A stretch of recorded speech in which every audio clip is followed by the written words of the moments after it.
Around the tail end of the Nintendo Switch's lifespan, I got a PC and learned how to put mods in Minecraft, so I was not playing much games on the console. Don't get me wrong, I love Nintendo games. I have an entire video about Mario Kart World that I never got around to finishing. I just did not have any games that I really wanted to play on the Switch anymore.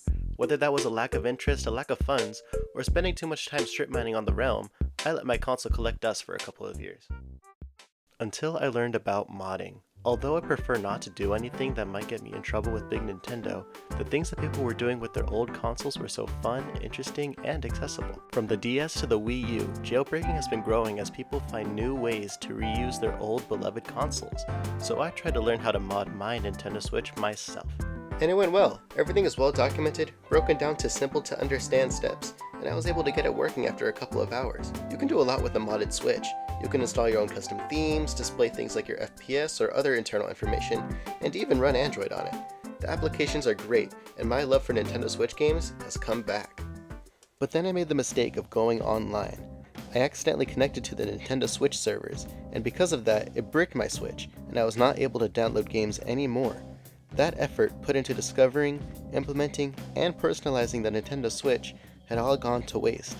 And to the shelf it went, not to be used for a couple of years.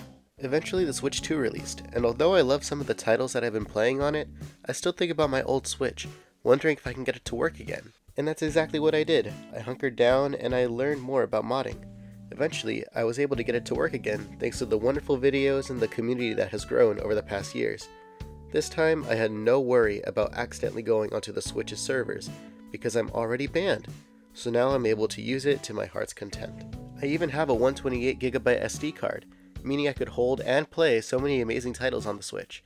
Isn't it crazy that so much data can fit onto such a small tiny chip? Like the computer used to get the Apollo 11 on the moon only had 4KB of RAM storage. This is how many kilobytes can fit into this little thing. Isn't it just awe-inspiring that we have come so far into technology that we're able to have this amount of storage literally at our fingertips? So the card snapped. When I tried to put the SD card into the card reader, I put it in the wrong way around, so when I tried to yank it out, it just broke in half. So I had to get a new card and a new card reader and do the entire process all over again. But this time, I'm sure that nothing will go wrong anymore. I've made many mistakes on this journey, but because of them, I am more cautious of everything regarding modding, and now I just need to make sure I don't touch anything that'll give me a virus, because those websites are really sketchy. We have a lot of consoles that kind of just waste away after the new one comes out, and I think modding just provides a new alternative for those that get left behind.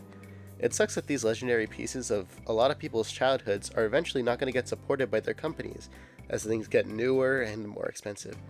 But in recent years, I've seen a lot of people go back to the old systems, things like MP3s, digicams, and other things like that, as people start realizing that new products are just not it anymore. Even my younger brother has been enjoying my old 3DS, which I've also recently modded, and it's great to see people being reminded of the value that these old consoles really have. I'm still going to enjoy when something new and interesting comes out from Nintendo, or any other gaming company for that matter. But for now, I'd like to take a moment to go back and rediscover what made the Switch so good by replaying games I loved when they first came out, and games I never got around to playing. If you want to mod your Nintendo Switch, or any other console, there are plenty of amazing tutorials, videos, Discord servers, and Reddit posts that help me just by looking it up. And if you do decide to mod any of the things that I mentioned, let me know if you made the same mistakes I did when I tried to do it. Anyways, subscribe for more, and thanks for watching.